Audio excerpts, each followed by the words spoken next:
So for today's video guys is papunta na tayo ng Bilar. So ito po yung mga kaganapan namin na itong araw na ito. Sana po ay panoodin niyo po ito hanggang dulo.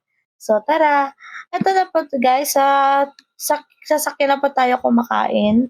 Actually ako lang po kumakain yan. Kasi yung iba dyan, nag-fried chicken lang po sila. Pero ako di ko kaya nang walang kanin sa buhay ko because rice is life. Life is rice. So pagkatapos niyan ay ito bumabiyay lang kami and may mga part kasi ng dinaanan namin na sobrang dilim at sobrang nakakatakot.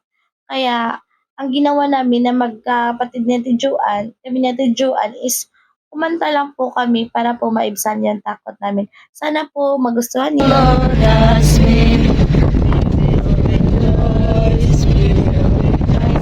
be glad in it, and be glad in it. This is the noise that the Lord has made.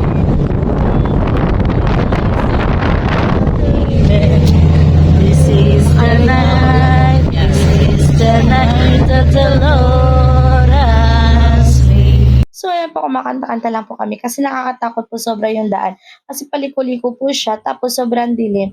And may mga iba po kasi sasakyan na sobrang lakas magpatakbo. Kaya ang ginawa po namin is dasal, kanta, para po maibsan yung takot namin. Then pagkarating po namin dito is ito po yung nagpadasal na po sila. And after nun is nagkainan na po kami.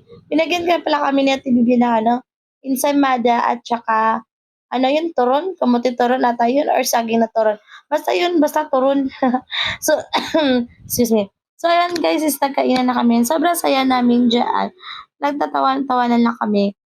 Kasi ito sa teacher, bit niya isang plato ng ensaymada. Doon na kami nagsikuha sa kanya kasi siya yung nakaupo. Siya yung pinapagunit ng plato. Pero ginawa po namin katuwaan yun para po ay malibang. Buhay mo na ako.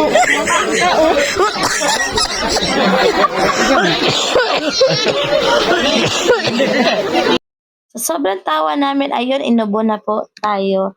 And ayan, ay pinapasa niya na po yung plato niya. Eh, kasi nahihiya na siya, kasi pinagtitinginan siya. And ito naman si Timarilo ayaw tanggapin. Ayan, kaya binasa niya kay Ate Joan. Si Ate Joan naman kasi nahihiya. Ito si Kuya William na walang kalam-alam. Ayan, kinuha yung empanada. Ensaymada. Empanada. Tama, empanada.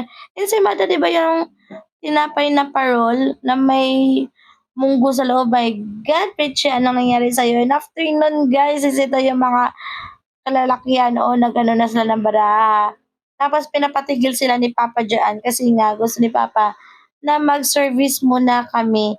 And sa New Apostolic Tabalong Congregation ko na po iyon i-upload. So, ayan po guys, is nandyan na kami sa loob para po mag-ready na po kami ng service.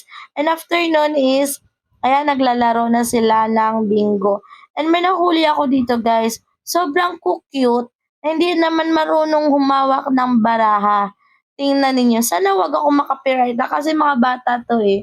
Sana wag naman sana makapiright. So yan, sobrang tuwang-tuwa nila. Ang tuwang-tuwa ako kasi nagtatawanan sila. Tapos, nagkakaintindihan sila samantalang ako hindi ako nakakaintindi sa kanila.